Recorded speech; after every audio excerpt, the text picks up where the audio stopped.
Le matin ressemblait à tous les autres. Tes dessins traînaient encore sur la table. Une bataille de plus contre les perfusions. Et ton courage plus grand que ton âge. On me disait ça va aller pour tenir debout. Même quand les médecins baissaient les yeux. On comptait les jours comme des prières, accrochés au moindre mieux. Les machines ont parlé à notre place. Le silence est devenu plus fort que nous. Et dans cette chambre aux murs trop blancs, le monde a cessé d'avancer d'un coup.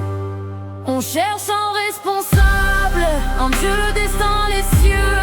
Quelqu'un à détester pour ne pas devenir fou. Tu étais notre cœur, maintenant tout sonne creux. On survit seulement parce qu'on n'a pas réussi à partir avec toi.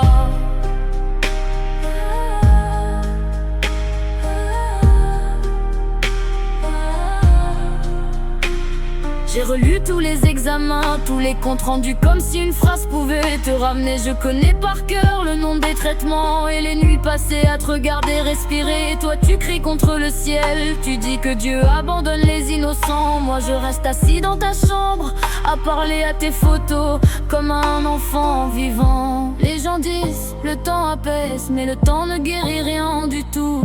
Il apprend juste aux parents brisés à cacher leur ruine sous des mots doux.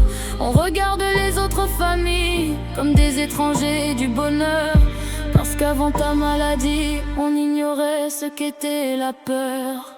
On a perdu la foi, perdu nos mains, perdu nos voix. Même notre amour s'est noyé avec toi.